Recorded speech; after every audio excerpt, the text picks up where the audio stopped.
Bienvenue sur la radio du Salon des Entrepreneuriales. Je suis accompagné aujourd'hui non pas pour une interview mais pour une discussion, un débat entre deux hommes issus du monde des médias. À ma gauche, il y a Frédéric Bossard, vous le connaissez sous la casquette du directeur, président de l'agence de communication Wakan, également coprésident de la French Tech Côte d'Azur, coprésident de l'association Télécom Vallée. Bonjour Frédéric, comment ça va ? Bonjour, mais c'est une sacrée introduction. C'est une très belle introduction et tu n'es pas seul puisque à ta droite il y a un journaliste indépendant, créateur et producteur de podcasts, fondateur de l'Effet Podcast, et Alexandre Benoît. Bonjour Alexandre. Bonjour.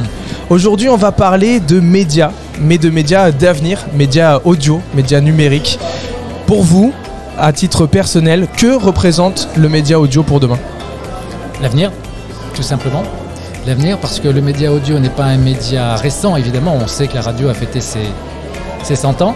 Donc l'audio, les Français connaissent, c'est le premier média suivi par les Français. 40 millions de Français écoutent la radio le matin. Mais aujourd'hui, l'audio se transforme. L'audio utilise un canal digital, qui permet finalement une exploration du média beaucoup plus profonde, beaucoup plus créative et surtout à la demande. C'est-à-dire qu'on n'est plus obligé de suivre un flux, on choisit ses programmes, ce qui permet aux créateurs de contenu finalement de pouvoir adapter leur contenu à un nouveau public. Frédéric, d'accord avec ce sujet-là ? Plutôt, est-ce que pour toi l'audio c'est quelque chose d'innovant, malgré le fait que, comme Alexandre l'a précisé, ça a 100 ans ?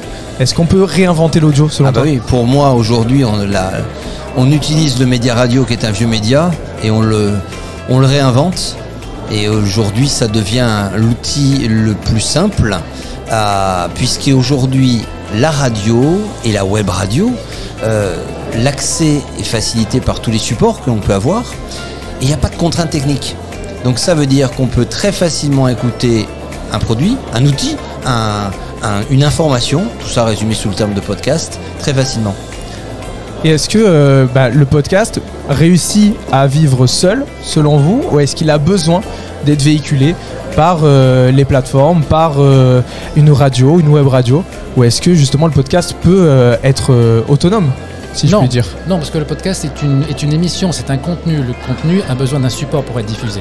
Donc, le support de diffusion du podcast, par essence, par terme, podcast, c'est iPod et broadcast, c'est le réseau numérique. Alors que ce réseau numérique soit via une plateforme d'hébergement ou des plateformes dédiées, Apple Podcast, Spotify, Deezer. Voilà, des plateformes musicales, ou alors une web radio, tout simplement. Voilà. Donc, mais évidemment, il faut un support. Le support est... oui, en fait on est sur le même problème que tout contenu. Tout contenu doit être diffusé. C'est comme si vous écrivez un livre chez vous et que ce livre n'est pas diffusé. Ce livre restera chez vous et ne sera pas au plus grand nombre. Là, le son, on a besoin d'un support. Et ce support, il est multiple.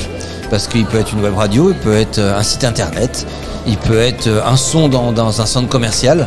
En tout cas, effectivement, le son en tant que tel n'est pas une fin en soi, c'est sa diffusion qui va permettre de passer la bonne information à tout le monde.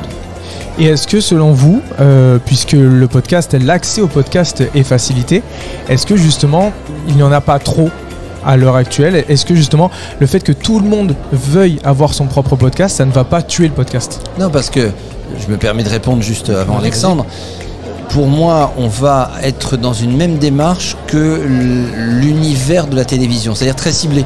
Je cherche un podcast sur tel domaine, je le trouve. Donc oui, il y a pléthore de podcasts, tant mieux parce qu'il y a pléthore de sujets. Et en fait, ne pas oublier que c'est quoi le podcast ? Le podcast que vous avez, c'est un peu comme le Netflix. Vous écoutez ce que vous avez envie, quand vous en avez envie. Il n'y a pas de contrainte. Et là, le son, c'est ça. Et là, vous avez envie, tout bêtement, d'écouter un podcast sur un domaine parce que vous l'avez entendu à la radio. Et vous avez envie de creuser ce domaine-là, vous pouvez. Non, je suis d'accord avec Frédéric, il y a un podcast pour répondre à chaque envie.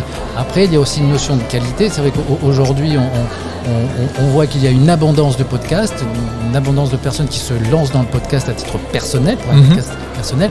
Après, le podcast, il ne faut pas oublier que la force du podcast, c'est la voix, c'est le son. Donc il faut quand même avoir certaines notions d'enregistrement, il faut avoir une exigence de qualité, parce qu'on a beau aimer n'importe quel sujet, si on n'arrive pas à en parler, si on n'arrive pas à bien l'enregistrer, à bien le formater pour bien le diffuser, effectivement ça ne fonctionnera pas. Et là il y aura effectivement une abondance de produits de mauvaise qualité. Donc en fait, selon vous, il faut une certaine expertise dans un domaine avant de pouvoir s'exprimer à ce sujet. Il faut une expertise dans la création de contenu et dans la diffusion, comme Frédéric peut le dire. Et là, on peut faire un parallèle avec YouTube. Regardez, nos braves youtubeurs sont de plus en plus professionnels. Avant, les YouTube, et rappelez-vous un certain nombre de Squeezie, à tous ses débuts, de Cyprien, ils avaient le téléphone et se filmaient tout seuls chez eux. Et maintenant, ils sont capables d'organiser des grands prix à 24 caméras. Et c'est une production. Mais c'est tout à fait ça, parce que dans le podcast, dans le son, dans la web radio, il y a quoi? Il y a le support, super. Il y a le contenu, super. Et après, il y a la qualité.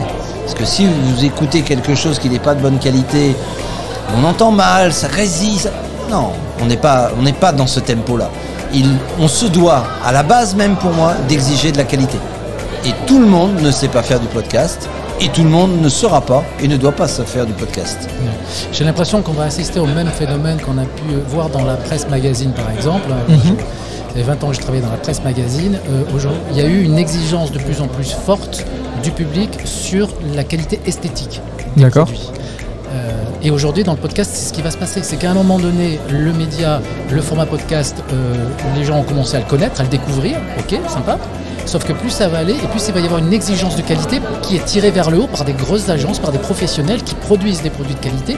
Et ce qui fait qu'à un moment donné, la barre va être mise très haute. Et si vous ne suivez pas le mouvement, si vous ne faites pas appel à des professionnels qui savent produire des contenus de qualité, vous allez perdre. Oui, à partir du moment où il y aura des référents du podcast, des grands noms du podcast, on va avoir dans la tête justement ces référents-là. Et lorsqu'on va vouloir trouver du contenu, on va vouloir une attente de qualité équivalente à celle qu'on a trouvée. La dernière question que je voudrais vous poser, c'est un petit peu à titre personnel. J'aime bien vous demander vos habitudes à vous en termes d'écoute. Qu'est-ce qui vous plaît à vous dans le podcast? Qu'est-ce que vous allez vous consommer à titre personnel? À titre personnel, moi j'admire un grand monsieur. Alors je ne parlerai pas de podcast, je parlerai de l'art radiophonique qui s'appelle Diane Parentoen, qui est mort il y a une vingtaine d'années, un grand monsieur de la création radiophonique qui a pratiquement inventé les bases de cet art radiophonique et qui faisait des reportages totalement immersifs à la rencontre des gens, qui pour moi qui centralise, enfin qui représente tout ce qu'on peut faire d'absolument génial dans un podcast. On vend rien. On donne juste à écouter un instant de vie et à partager une émotion, tout simplement. Génial. Frédéric? Alors moi, c'est plutôt l'économie. D'accord. D'écouter des podcasts sur des sujets économiques ou des sujets d'actualité pour en fait creuser, c'est-à-dire en fait comprendre. Parce que on va écouter une information, vous savez que maintenant l'information, on la déroule très rapidement sans même la comprendre. Et il y a un certain moment, on peut dire, tiens, c'est peut-être vrai, mais j'ai envie d'en savoir un peu plus. Et là, trouver un ou deux podcasts et de se faire sa propre opinion. Et je pense que ça aussi, le podcast va permettre d'ouvrir les champs du savoir pour mieux comprendre l'actualité. Merci beaucoup, en tout cas, messieurs, d'avoir répondu un petit peu à mes questions et d'avoir donné votre avis en tant qu'un œil de professionnel par rapport au podcast. Et j'espère en tout cas qu'à titre personnel, vous allez pouvoir continuer de vous épanouir dans ce monde-là parce que vous y touchez tous les deux à titre professionnel et personnel. Donc j'espère que pour vous, ça pourra que bien se passer. Merci messieurs et à bientôt. Merci beaucoup, merci.